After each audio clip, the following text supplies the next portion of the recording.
Have you ever seen an owl in the wild? Did you know that there's 150 species of owls in the world?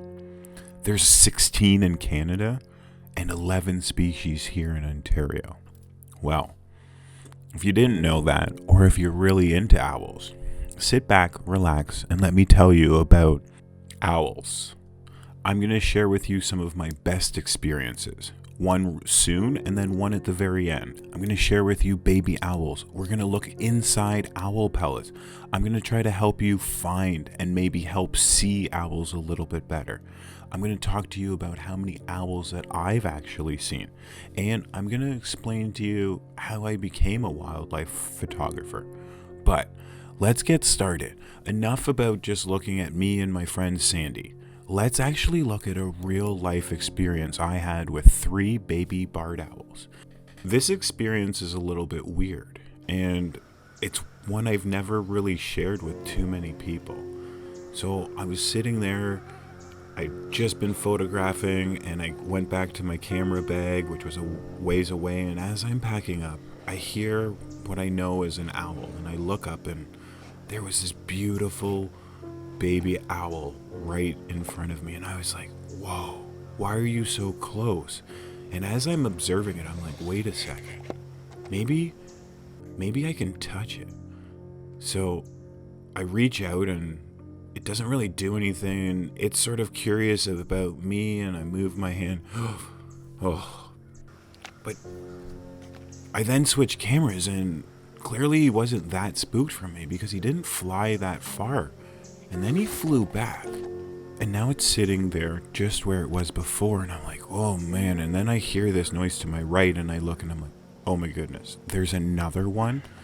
This is crazy. And it's actually a little bit spooky. And for those of you that don't know, I'm actually afraid of animals.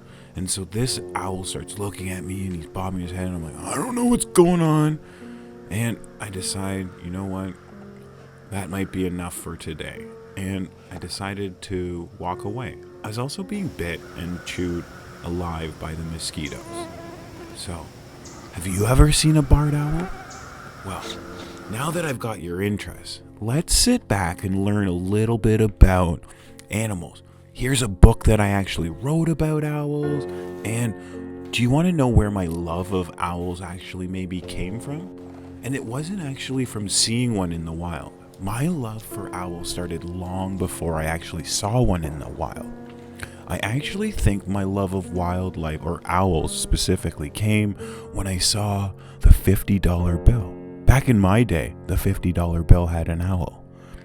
Last year, in 2022, I saw an owl that looked similar to that owl. And this owl is a snowy owl. This is different than the other owls I've shown you so far. Can you tell the difference between this snowy owl and the barred owls you've seen before? Well, sit back, relax, and we will definitely start to try to figure all of this out.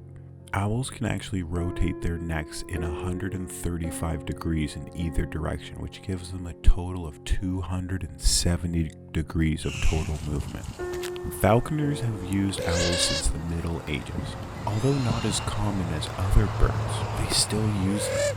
And this is me actually getting to fly an owl. But let's watch that again in slow motion. And this was such an amazing experience, getting to fly owls. Have you ever flown an owl? Man, getting to be the hand that it flew to and then ate off? Oh, it was so cool. Well, whenever I'm getting ready for my wildlife adventures, I try to pack lightly. And I need to bring out all of the cool things that I have. If you look closely, you might notice that the packing job sort of looks like the search and find in my book. Check it out and see what you can find in the book. And maybe it'll help you find an owl in the wild. Here you can see an owl yawning and stretching. I was hoping that it was going to cough up a pellet. But here's an interesting factor too. Most owls actually have asymmetric ears. The owl's ears are located at different heights on the owl's heads. It means that they're actually able to pinpoint the location of sound better based on the tiny differences of the sound waves. Some owls will actually have flat faces, which basically, with the special feathers on their face, it focuses their sound, essentially turning their faces into one big ear. Owls are capable of hearing their prey under leaves, plants, dirt, and snow. This owl here is actually displaying what owls love to do, which is preening. Preening is the way that an owl or birds will actually clean themselves, and they sometimes poof themselves up and they shake themselves, and you can actually see how well and quickly the owl can actually move its head from one direction to the other. Man, this was a special moment because I actually noticed this owl probably from about 2, maybe 3 football fields away. I hoped that it was going to cough up a pellet, but unfortunately it didn't. Do you know what an owl pellet is? Well, an owl pellet is actually what happens when they catch their food. So what does an owl eat? Well, an owl eats invertebrates, including earthworms, beetles. Those are things that are common in their diet. They'll also eat small mammals, and in breeding season, they can be known to take small birds. Some of the bigger owls will actually take smaller owls too. Most owls don't actually bother to tear their prey, such as mice and voles, apart. Instead, they actually swallow them whole. And after about 8 to maybe 16 hours, all the nutrients available in the prey have been absorbed by the bird, and it actually coughs up this pellet, which is all the bones and fur that's been packed up, and it regurgitates it, and it'll actually puke out this pellet. That's what I showed you. And inside the pellet, that's what I'm opening up right now. And you can see all the bones, and you can start to figure out what these animals are eating. This one here, you can probably see, has been eating a whole bunch of mice, and these ones are snowy owl pellets. I know this because of where I found them, and one day I do hope that I can actually see and videotape the actual pellet coming out, and also get pictures. That would be really cool. But for example, a great horned owl typically eats around 3 or 4 mice per night, while a smaller screech owl might only eat 1 or 2. If there's an abundance of prey available, an owl can actually eat up to 12 mice in a single evening. So if you have a mouse problem, maybe you want to have an owl problem. I'd much rather have an owl problem than a mouse problem. It'd be so cool to be able to wake up and look out and just see an owl. Imagine you opened up your door and one day there was just this owl sitting there. Imagine you were laying on the forest and you just looked up, and looking down at you was this barred owl. Oh, that would be so cool. This one though isn't in my backyard. This one is around the corner. This one's Barry, but we're going to come back and talk about Barry in a little bit. I have some pretty cool experiences with Barry. But where and why do people love owls so much? People have been painting owls for decades. Here's this amazing painting by a friend of mine. And have you ever painted an owl or colored an owl? I can remember one time I colored an owl. The next day I saw 3 baby barred owls. Unfortunately, the owls I saw didn't look like this. But owls have been popular ever since ancient times, showing up in Egyptian hieroglyphs, 30,000-year-old cave paintings in France. They're showing up everywhere. They're even showing up in my new hot sauce that I'm making. Can you see the owl there? And I'm actually creating this memory game where I'm actually using some of my favorite owl pictures. There's the wink and the leap of faith. But we'll talk a little bit more about the leap of faith in a little bit.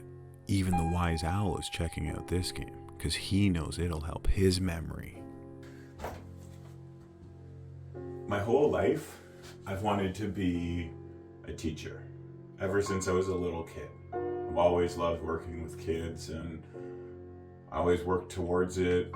I was a camp counselor, all of that. I went to school with the goal of being a gym teacher.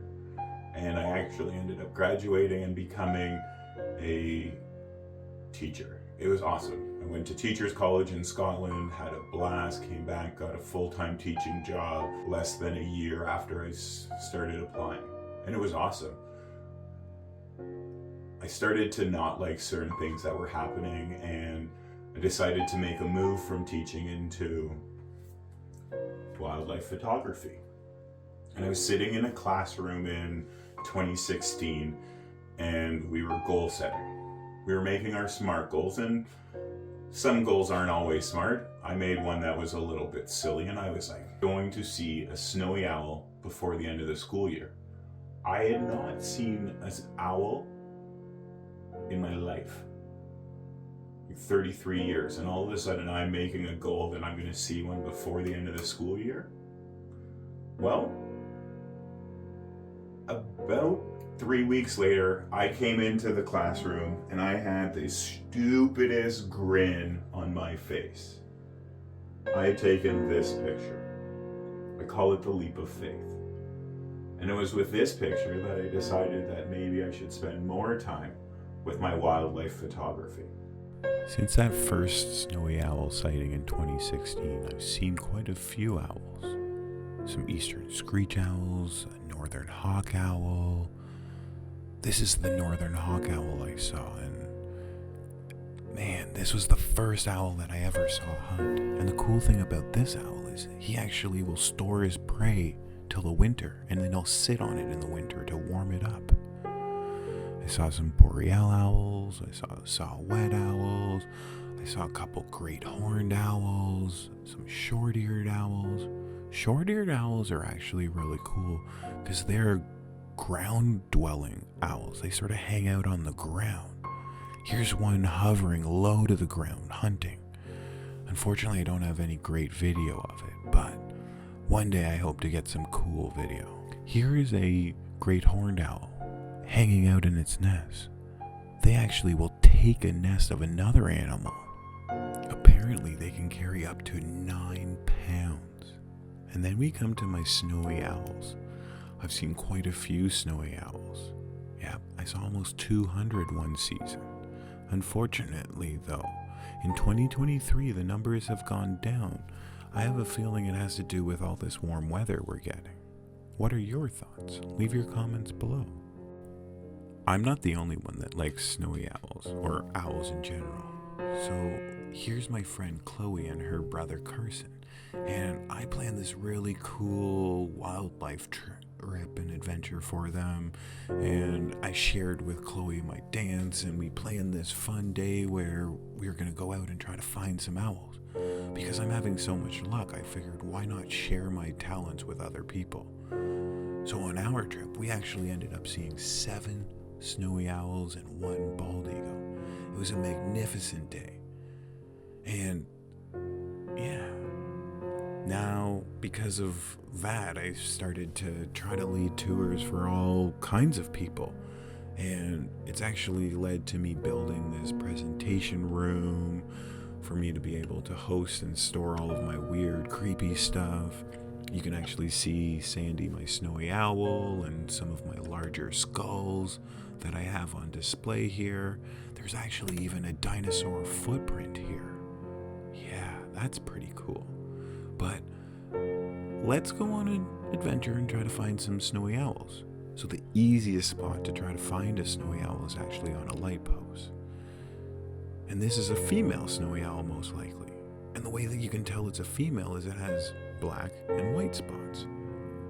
These ones tend to be a little bit easier to find, not just because they're on a light post, but because they're black and white. Here you can see a male. It's probably an immature male because it has some black spots, and it's hanging out and trying to hide from the wind, but it's using the light post, like all of these other owls, to be able to see in the distance, and it's a way to protect itself. And it probably has a great vantage point, right? This is a female, right? See all of the black barbs on it? And normally when I see them, they're on single pose, or you can see them in other spots. They could be even in the trees. When you see them in the trees, it's really cool. I very rarely see them in the trees. I normally see them on the ground or on light posts. When you see them on the trees, it's normally because you hear the birds squawking at them. And when you see them on the ground, those are the really special occasions. If you get lucky, they'll actually hang out. But normally when they're on the ground, they're very skittish. Here you can see one hiding.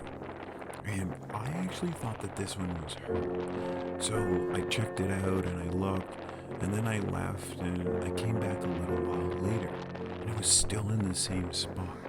And that's when I tried to figure out what I was supposed to do. And I started to investigate, and luckily I have special gloves that if I needed to, I'd be able to grab the owl. And I contacted some people and explained to them what was going on, and they said to try to investigate.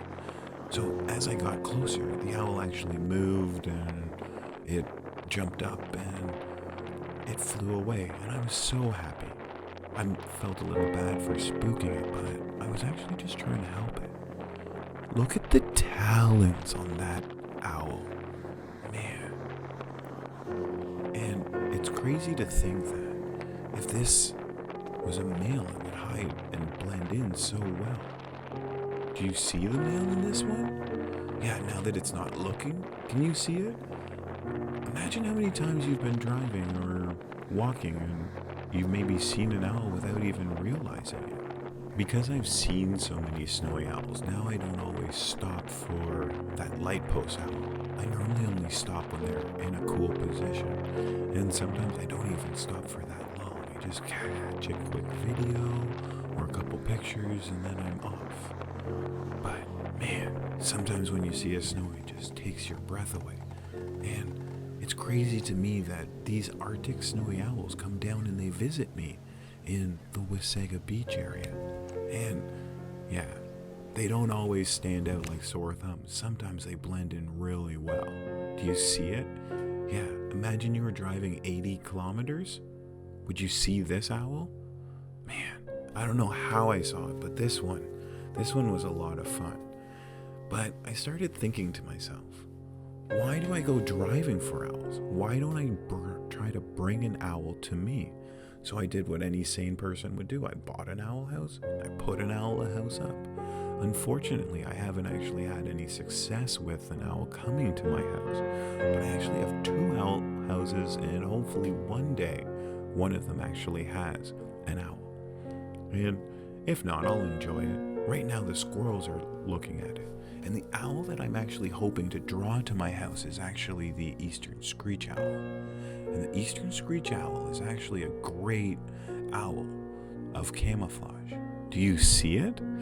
Wait a second, I just lost it. Oh wait, there it is. You can see its ears or feathers blowing in the wind. Here's another one. This owl is actually like the size of a small Timmy's cup. I would have said a pop can, but I don't think many people drink pop that much anymore. But this one is legitimately like the size, it's like palm size. Well, it would fit in my palm nicely. And when you're looking for one of these owls, you need to check every hole. And you can check a hole 1,000 times or 100 times and not see anything. And then the next time you see it. And to be honest, I actually think that owls actually share holes, because this owl and this owl look a little bit different. Maybe it's just poofed up one day and not, but this is my favorite owl. I call him the penthouse owl. He's in the penthouse suite because that tree is so cool. But sometimes owls try to hide from you. And I think this one's a little kid, or at least that's what it makes me think of. Because he thinks because he can't see me, I can't see him. Well, there was this one time my friend Anne invited me to visit her, and we went on this walk, and she's like, oh, you need to come and see this, and on this walk, and I look up in the tree, and I'm like, man, those are beehives. And all of a sudden I was like, why are there 3 beehives in the tree? And then I realized, wait a second, the beehives moved, and the beehives weren't beehives, but they were owlets. So I got to see my first baby owlets ever. Wow. It'd been cool to see them come out of the hole and maybe a little bit closer, but getting to witness baby eastern screech owlets was so cool, and maybe part of the reason I wanted to have this nest or home in my backyard, because one day I'd love for these guys to grow up in my backyard. Man, that'd be so sweet. And the mouse population would definitely go down if I had baby owls in my backyard. This is also the first time I've seen a government of owls. That's what they call a group of owls. And apparently they call that because of C.S. Lewis's description in the Chronicles of Narnia. When we read about owls, we read about how silent they are. Unlike most birds, owls make virtually no noise when they fly. That's because they have these special soft velvetly down feathers that muffle the noise and basically break the turbulence into smaller currents. The owl's primary feathers have these stiff leading edges which reduce noise, and the soft trailing edges which reduce the turbulence, which both combine for a swift and silent flight and completely surprise their prey. So when I got this phone call that there was a barred owl at my buddy's house, yeah, that's what happens when you're a wildlife photographer. You often get some weird and really cool phone calls about wildlife being at people's houses. So when I showed up at his house and I saw these feathers sticking out of this owl, I was so confused. I wonder what happened to this owl. He was flying around normally and doing what he needed to do, but I've never seen an owl or a bird with feathers sticking out of it like this. I refer to this guy as four feather because it seems like there's four feathers that are sticking out. And I wish I had seen what happened. I can only suspect that there was probably a fight or something that happened. What do you think caused these feathers to be sticking out from this owl? Because normally when I see an owl, it looks like this. This is Barry. He's the backyard owl. He's one of my favorite owls because we could hang out and I'd see him fairly often. And notice his eyes, how dark and black they are. Well, an owl's eyes aren't true eyeballs. They're actually tube-shaped eyes that are completely immobile. They're basically giving binocular vision, which fully focuses on their prey and boosts their depth perception. So instead of spherical eyeballs, owls have these tubes, and they go all the way back into their skull. The size of their eyes helps them see in the dark, and they are farsighted, which allows them to spot prey from yards away. Up close, though, everything is blurry. Remember that owl that I was flying? It struggled to actually pick up the food once it was there. That's because they depend on these small, hair-like feathers on their beaks and feet to feel for their food. Another interesting fact about owls and their eyes is they actually have 3 eyelids. One for blinking, one for sleeping, and one for keeping the eye clean and healthy. Sometimes when I see owls, they just start showing off, and this one was like, oh yeah, look at me. I can dance better than you, old man. Yep, I see you there. And, yep, Barry loved to dance, and again, notice those eyes. It's almost as if you're looking into the deepest, darkest, black dungeons, or whatever you think is dark and black in the middle of the forest. That's one way that I see them. Yep. It's almost the absence of light coming out of their eyes, or at least with the barred owls. Other owls have yellow eyes, which I think are really cool. Barry would occasionally decide to have a staring contest with me, and I don't actually know if he's actually staring at me. I think he's actually staring past me. And I definitely know that I'm gonna lose because I'm just laughing and giddy that I'm getting to hang out with this beautiful creature. Man. And you can see here how all the feathers are perfectly intact. This is how most owls... Oh, I'm sorry. I'm talking positively about you and the way that you look. And even in the wintertime when they're cold, you can see that their their feathers are perfectly groomed. Yeah, this is the owl that I think most people probably see. That's because it hangs out year-round in Ontario, and it's fairly large. The snowy owl, they come and go. The eastern screech owl is small, but I think this is the owl that is most commonly seen by people. How many owls have you seen? Come on. How many species of owls have you seen? The species of owls that I'm hoping to see?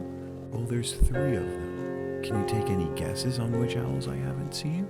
Have you been paying attention? Well, if you can help me, I'd love for you to leave a comment or bring me along on an adventure. One thing is you need to understand your animal, so you gotta watch them and learn certain signs. So if an owl poops, he's probably about to fly. Hope that you enjoyed this episode on owls. I will be creating other episodes on things like moose, foxes, beavers, and all kinds of other different animals. Please like, subscribe, share, and join the journey with me and Bones and Sandy.